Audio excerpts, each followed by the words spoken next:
পাকিস্তান ও আফগানিস্তানের তালেবানের সম্পর্ক এখন যথেষ্ট টানাটানি এবং অনিশ্চিত অবস্থায় পৌঁছেছে। বছরের শুরুতে দুদেশের মধ্যে কূটনৈতিক সংলাপ বাড়ার কথা বলেছিল। এপ্রিল মাসে পাকিস্তানের পররাষ্ট্রমন্ত্রী ইসহাক দার তালেবান ফকিরের সঙ্গে মিলিত হয়েছিলেন এবং চীনের মধ্যস্থতায় মে ও আগস্টে আরও বৈঠক হয়েছিল, যাতে সম্পর্ক পুনর্গঠনের আভাস মিলেছিল। কিন্তু সাম্প্রতিক সীমান্ত সংঘর্ষগুলো সে আশাকে দ্রুত ভেঙে দিয়েছে।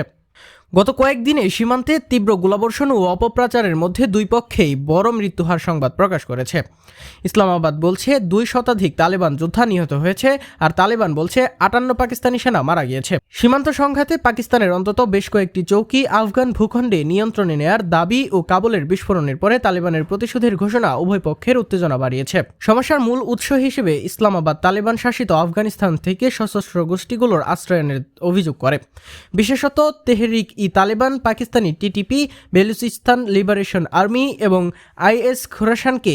টিটিপি পাকিস্তানের জন্য দীর্ঘকালীন নিরাপত্তা হুমকি। 2021-এর পর টিটিপির হামলা বেড়েছে। 2025 সালে তা আগের বছরের রেকর্ড ছাড়িয়ে গিয়েছে বলে উল্লেখ করা হচ্ছে।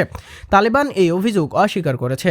এ অবস্থায় পাকিস্তান একটি নতুন নীতি অনুসরণ করতে পারে, যেখানে যাদের হামলা হচ্ছে তাদের উৎসের জন্য কাবুলকে মূল্য দিতে বাধ্য করা হবে।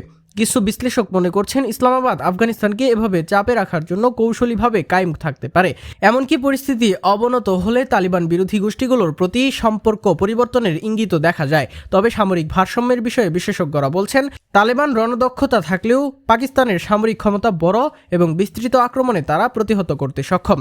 আরও জটিল জায়গা হলো তালেবান ভারত সম্পর্কের উন্নতি। তালেবান পররাষ্ট্রমন্ত্রী আমির খান মুত্তাকির ভারতের সফর ইসলামাবাদকে উদ্বিগ্ন করেছে। পাকিস্তান দীর্ঘদিন ধরে নয়াদিল্লি সীমান্ত অশান্তির জন্য আফগানিস্তানের কিছু গোষ্ঠীকে সমর্থন করেছে, যা ভারত নাকচ করে।